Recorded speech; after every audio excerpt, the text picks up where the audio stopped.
Hey, what's up, everybody? Mike Lindsley back with you here at Rosie's Corner, the official pizza shop of the ML Sports Platter. Make sure you get here. You're in and around Central New York. They've got pizza, wings, subs hot and cold, and some themed food during the week as well.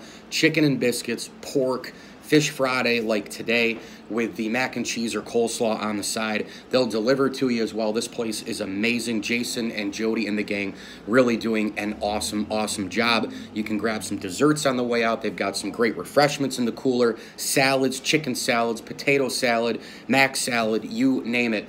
They've got it. And by the first word, salads, I meant garden salads. So garden salad, chicken salad, potato and mac salads. Terrific here at Rosie's Corner in Brewerton, just off the Bartell Road exit. Take a quick right and then a quick right on 11, and it's right up before the bridge by the water area. Let's talk Syracuse-Duke tomorrow, or I should say Duke-Syracuse, with Duke being the visitors and Syracuse being the home team. This is going to be a Carrier Dome record crowd for college basketball, and probably the most emotional game that has ever been played in Syracuse, no matter where it's, if it's Manley Fieldhouse or the Carrier Dome. And obviously emotion can be a lot of different emotion. There's emotion in sports and competing. This is a completely different emotion.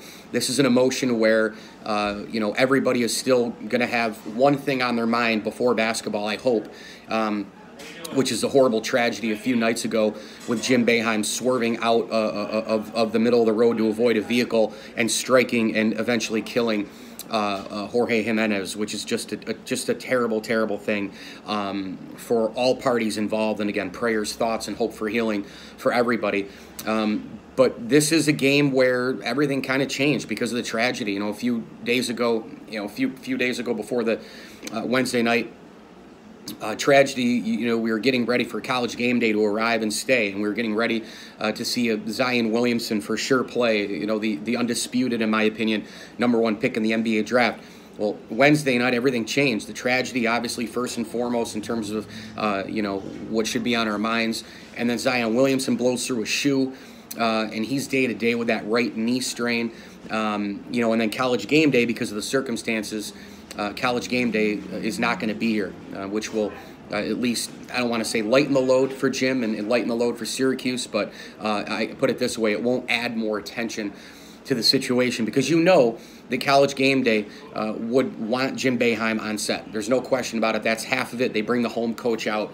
The crowd goes wild and all that. I would expect Jim Boeheim, who it was announced earlier today by Athletic Director John Wildhack, I would suspect that Jim Boeheim, who will coach tomorrow, will get the loudest ovation that he's ever gotten from the Syracuse crowd. And that includes all the record wins. That includes, 6, 7, 800. That includes any big-time game he's won at home. This includes him coming back from the sanctions and the suspension. I would expect this crowd to go bananas when this guy walks out. And I can't imagine what will be going through Jim Boeheim's mind tomorrow as he coaches. One thing, though, that you have to remember as a part of the healing process, when tragedy strikes, sports heal. I mean, they really do. Sports have a weird way of healing. Look at the World Series after 9/11. Look at all the situations where games were played after, mass shootings and awful tragedies and accidents and such in this country. Look at Boston and the massacre, the Boston Marathon situation. What a massacre, horrible deal that was. Look at the Boston Strong effect right after that. Sports have a way of healing. And in my opinion, Jim Boeheim is going to try to use this game, more as a healing tool than a competition against Duke and his dear friend Mike Krzyzewski. And frankly, I think it's going to help him. I think it's going to help him coach. I think it's going to help get his mind off it a little bit. I think it's going to help him to be around Mike Krzyzewski. I don't think there's any question about it. I was about to tweet today, and then I backspaced it because I didn't want to do it and ruffle feathers or anything like that. But because sometimes when you tweet something out on social media, people take it one way, and that's not what you meant. They just read it the way that they want to read it. And what I was going to say was, I really hope that this situation doesn't force Jim Boeheim into a premature retirement.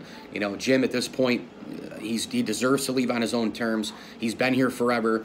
He developed the program that we have now, big part of the old Big East. His name's on the court. It would be such a shame if something like this also ended his career prematurely because from a mental standpoint, he just can't go on. He just doesn't deserve that. It's just not fair for him. As far as the game goes, Zion Williamson tomorrow, he's day-to-day. We don't know if he's going to play yet or not. He'll probably be a right-before-tip-off decision. And then, you take a look at the rematch, so to speak, with Duke. It's too bad that Duke doesn't have a full healthy roster with Zion Williamson because remember last time Duke played at Syracuse, Cam Reddish went down before the game with a sickness, and then Trey Jones also went down early in the game against Frank Howard, against Syracuse, bumping into Frank Howard, I should say. So it's going to be a very, very interesting deal tomorrow with the roster and the way it's shaped up. There's a whole bunch of people who want to see Zion Williamson play, and I'm hoping he plays. I think it's been kind of slightly ridiculous for people to be calling out Zion and saying that he should shut it down and don't do this and don't do that. I don't think people have any right to say anything about Zion Williamson and what he should do. This kid's 18 years old and he loves the game of basketball. He should decide what's best for him. If he wants to sit the rest of this year, get ready for the draft, so be it. He'd make history because we haven't seen that a lot with superstars in college basketball. We've seen it with football players in the bowls and all that, but we haven't seen it as much with college basketball.